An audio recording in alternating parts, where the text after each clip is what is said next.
Olá, bom dia, dia 16 de janeiro de 2026, sexta-feira. Graças a Deus, o Senhor nos abençoe, nos sustente e nos guarde para a sua glória, para a sua honra, para o seu louvor. O texto da nossa devocional continua na carta do apóstolo São Paulo aos Gálatas, capítulo de número 4, versos 4 a 7, onde lemos o seguinte: Vindo, porém, à plenitude do tempo, Deus enviou seu Filho, nascido de mulher, nascido sob a lei, para resgatar os que estavam sob a lei, a fim de que recebêssemos a adoção de filhos.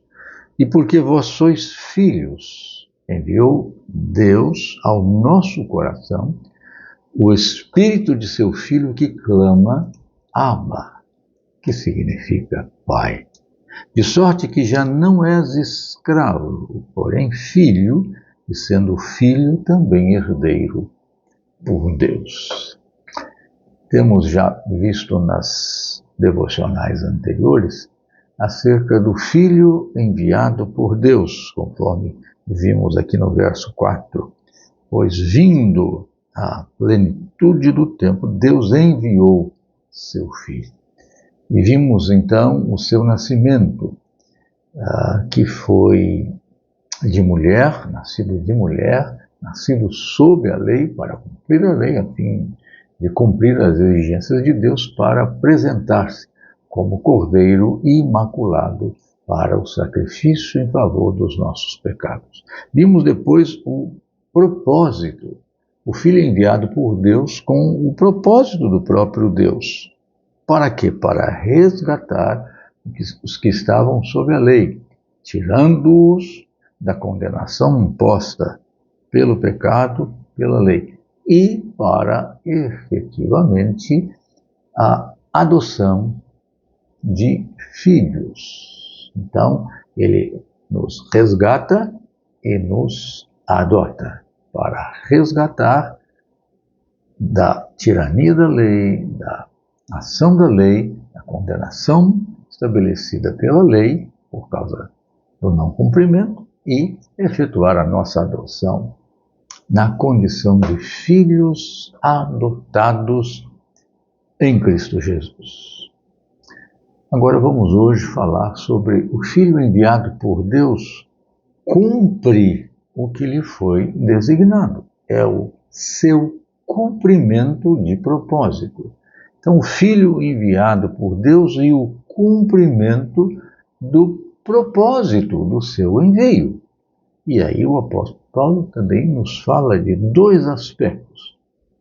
Primeiro, o Filho, Jesus, cumpre o propósito, fazendo com que o Espírito Santo de Jesus realmente esteja no nosso coração. Porque Jesus disse: eu vou rogar ao Pai e Ele mandará o outro Consolador, que é o Espírito Santo, e Ele estará para sempre convosco. E Ele faz em nós morada, sendo nós agora templo, o nosso corpo, do Espírito Santo. Então, de fato, Deus envia o seu Filho, Jesus, e Ele cumpre este propósito para o que foi designado, que era o de possibilitar a um Pai, como diz aqui no verso de número 6, porque vós sois filhos, Deus enviou o Filho, agora Deus envia ao nosso coração o Espírito de seu Filho. Então o mesmo Deus, o Pai que enviou o Filho para a redenção, agora envia ao nosso coração, por mediação do Filho, o seu Espírito Santo, ou o Espírito de seu Filho Jesus. Isso, irmãos, é extremamente profundo, é maravilhoso quando vemos esta ação completa, plena, total, absolutamente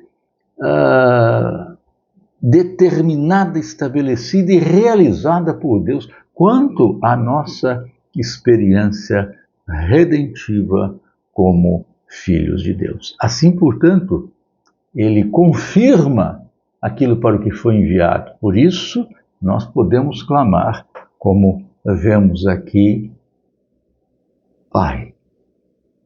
É mais delicado até do que Pai. Abba é um tratamento bem carinhoso, né? Quase que um papai, alguma coisa nesse sentido aí. É um pouco difícil, mas é isso mesmo, é Pai. Com todo o carinho, com todo o afeto. Então vejam bem, que nós somos filhos por adoção no Filho. Então somos filhos no Filho, que é Jesus. O Espírito, verso de número 6, aqui o Espírito de seu Filho clama. Clama o quê? Abba, Pai. Não somos nós que clamamos, que temos a autoridade, o direito, a prerrogativa de chamarmos a Deus Pai, como se isso fosse nosso e de nós mesmos.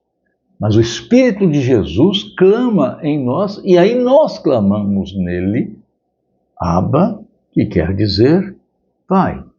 E é como se fosse o nosso clamor nessa relação de pai e filho. É isso que lemos, mais uma vez, no apóstolo Paulo, num texto quase paralelo a este, que é o texto de Romanos, capítulo 8, verso 15, onde Paulo diz o seguinte: nós, ou vós, recebestes o Espírito de adoção, baseados no qual clamamos Abba, Pai. Então Paulo tem essa visão de que nós podemos clamar Abba, Pai. Por quê? Porque o Espírito de Jesus, que em nós habita, que é o Espírito Santo, clama, de fato, Abba, Pai. Então essa é a primeira realidade que vemos no que diz respeito ao cumprimento do propósito do envio do Filho. Fazer com que o Espírito Santo possa nos fazer entender, compreender e vivenciar a realidade que de fato somos filhos e podemos clamar Abba, Pai. Segundo aspecto do cumprimento do propósito é não apenas o fato de enviar o Espírito de seu Filho Jesus para confirmar a relação de Pai conosco, mas ele nos torna em Cristo o herdeiro, filhos, herdeiros como livres.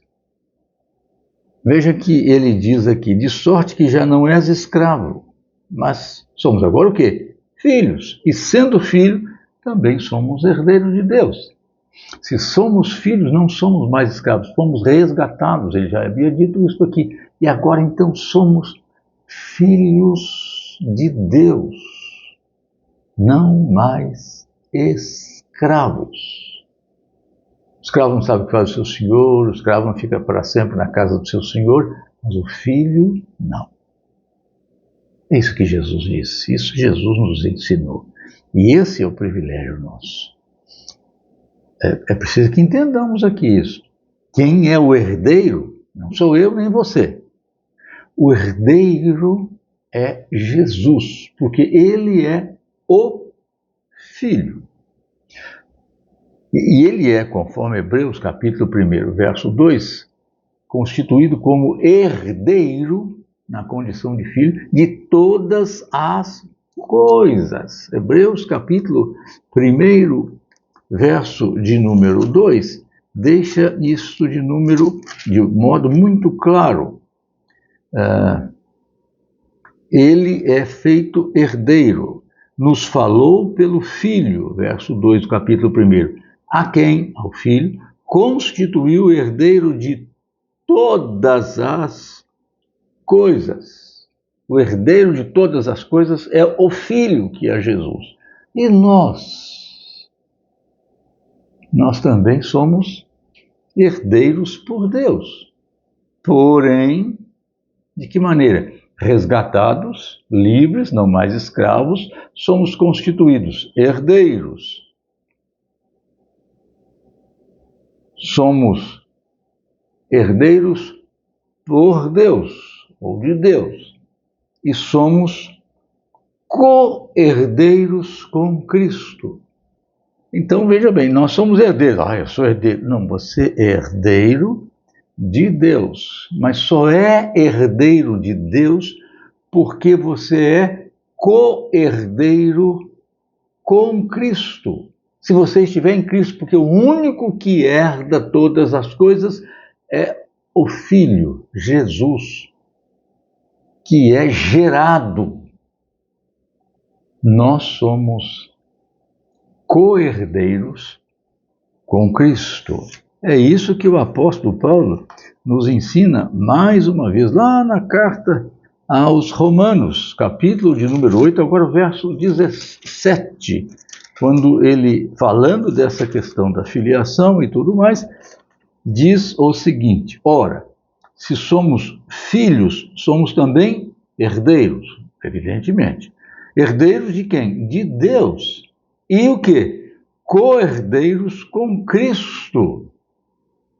Como filhos somos herdeiros, herdeiros de Deus, porém somos herdeiros de Deus, sendo co-herdeiros com Cristo. Herdamos juntamente com Cristo quando estamos em Cristo, pela realidade da fé. Então Deus enviou seu Filho e assim ele, com seu nascimento, com um propósito definido, cumpre este propósito, trazendo a nós a realidade de sermos livres, filhos, herdeiros de Deus, co-herdeiros com Cristo. Por isso, nós podemos clamar: Abba, Pai. Deus nos abençoe para a sua glória, honra e louvor. Amém.